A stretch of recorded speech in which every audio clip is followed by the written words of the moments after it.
lahat! So bago tayo mag-start, kasi i-announce ko today kung sino yung napili natin na nag-comment sa last na video kung sino yung mapipili at mananalo ng tig 100 pesos kasi nag-post tayo guys sa Facebook and sinabi natin doon kung sino ang manonood na may pinaka-long comments ang isa sa pwedeng manalo ng 100 pesos lang naman guys. So pipili tayo noon ng tatlo. And bago tayo mag-start doon, gusto ko lang munang ipakita sa inyo itong pinipare namin. Ito yung gagamitin ni Aika for junior high school. Ang enrollment nila is April. So, ito na ang magiging uniform niya everyday. So, kasi winter pa dito guys, ito ang gamit nila ngayon kasi malamig pa siya. So, meron siyang chaleco. Ito yung pinaka-necktie niya, ribbon. And malamig pa. Then, pag next summer na siya, magiging short sleeve na to. And meron din silang blazer. Atong pinaka-jacket nila. Iyan, kasi malamig pa. Pero pag summer na, hindi na nila ito gagamitin. Ito lang. And then, ang next naman is itong pinaka-skirt nila. Ayan, may mga pleats-pleats pa dyan. At saka ito guys, alam nyo, iba yung tela niya, makapal. So, pang winter ito. Iba din yung gagamitin niya na palda. Skirt, kasi manipis lang yun for summer. Andito naman dito sa kahon. Mamaya papakita ko pagtapos nito.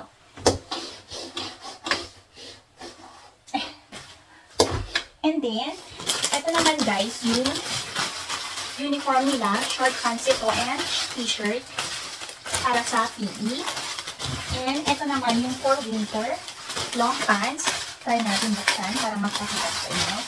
So, ganito ang kasi winter pa naman, so ito ang gagamitin nila. Malamig pa kasi sa amin dito. So, ito yung gagamitin niya for PE na long pants. And then, ito naman yung pinaka-tena niya na pangtaas.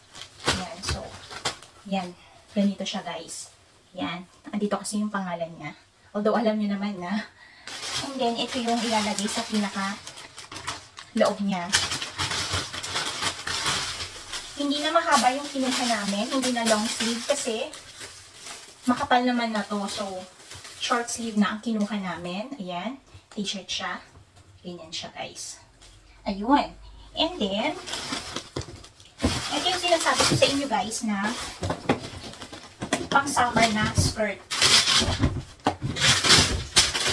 Hindi siya. So, naka-ano pa siya guys, nakabalot pa. Manipis yung tela niya guys. Palda ito. Hindi ko siya bubuksan kasi mga ano ba, August pa nila ito gagamitin. And then ito naman yung pampalit niya dito kasi syempre pag lalabhan to para may extra. Itong long sleeve na polo. Ayun. And binilhan din namin siya na ang dami pa ng preparations ng junior high school dito guys. Hindi lang basta-basta mag-e-enroll ka. May mga preparations na mga gagamitin nila. Binilhan din namin siya ng bagong helmet for bike kasi maliit na yung helmet niya. So ito guys yung helmet niya pag magbabike siya. Siya ang pumili ng kulay. Parang si Aika nahihilig siya ngayon sa mga neutral colors lang. Ayaw niya yung mga matitingkad. Nagdadalaga na kasi kaya ayun. And then, eto naman guys, so kung mapapansin nyo dito, meron tayong tatlong shoes dito kasi yun ang rule sa school nila. So, uunahin natin ito.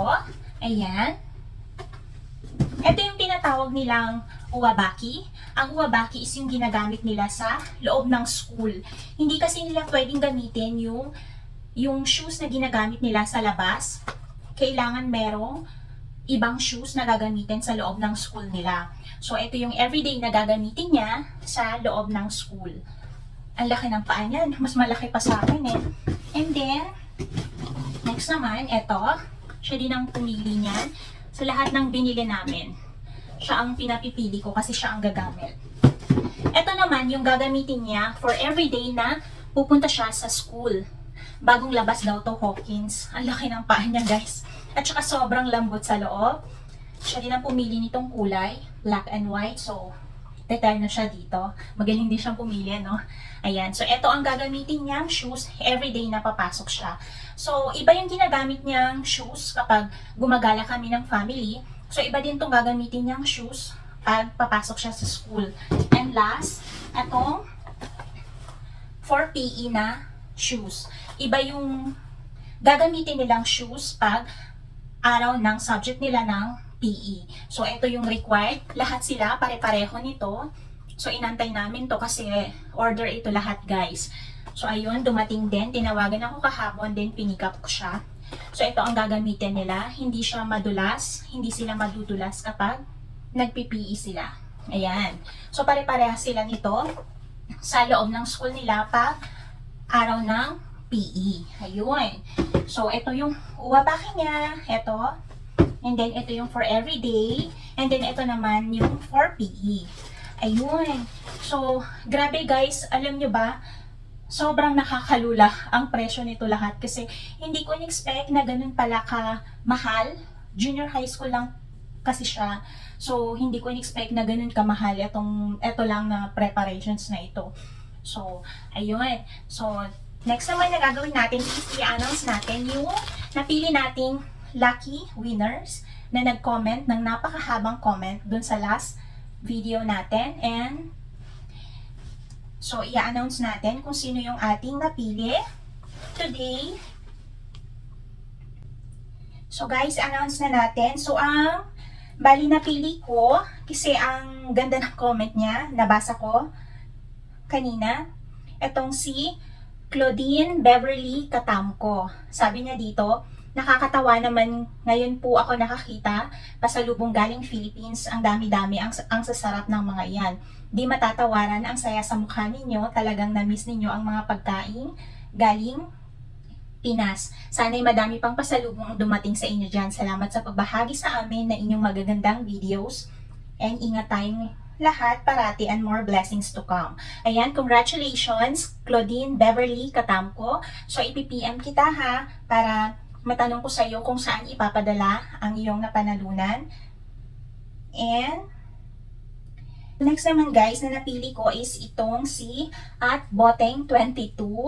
Kasi, ang sabi niya dito, magandang araw po sa ating lahat. Wow, ang sasarap, tuwang-tuwa ang anak. Ang daming pasalubong galing Pinas.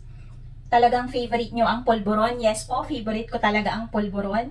Ang daming nakakatuwa. Kadalasan kasi, pasalubong galing sa ibang bansa. Kakaiba, galing Philippines. Naway, madami pang blessings dumating sa ating lahat. God bless po. At ang Facebook niya ay Jaobang. So, Jaobang, iti-text kita ng private message para malaman ko kung saan isi-send ang iyong napanalunan. Congratulations, Jaobang!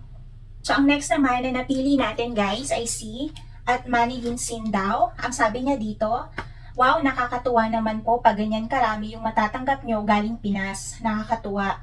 Sana po ma-enjoy po lahat ng mga natanggap nyo galing sa Pilipinas. Iba din po talaga pag mga pagkain galing Pinas. Di po ba, Sisi? Yes, Sisi, totoo yan. Kasi syempre, madalang kaming makakain. So, pag may natatanggap kaming pasalubong, talagang sobrang happy ako. Nakakamiss lalo matagal nyo nang hindi natitikman. Ayun, thank you Sisi and congratulations! Ikaw po ang isa sa mga napili ko na lucky commentator sa ating video and ilalagay ko na rin dito sa baba ang aking Facebook Messenger, tama ba? Facebook page and i-PM nyo na lang po ako doon pag napanood nyo yung video kasi hindi nakalagay yung FB page mo dito, Miss Manilin Sindao. So, hindi ko alam kung saan isi-send yung napanalunan mo. Ayun, so congratulations po. So, ayun lang guys. So, sa susunod ulit ng mga videos natin na i-upload, every last of the video, mamimili po ako ng mga laging nagko-comment and sa ating mga videos para naman po kahit konti makapag-share tayo ng konting blessings kahit pang merienda lang po sa ating mga lucky subscribers na laging nagko-comment. Or yung iba naman po kasi guys, hindi man po sila nakasubscribe sa atin, pero pag nakita po nila na sinishare yung nilalagay ko sa Facebook, tapos pinapanood nila doon, through Facebook sila nanonood ng ating mga videos, is may chance din po kayong mapili sa bawat video na i-upload natin. So, keep on watching guys, and thank you for watching! Maraming salamat sa walang sawang panonood, and kita-kits ulit tayo guys sa susunod na i-upload natin. See you guys! Bye! Thank you!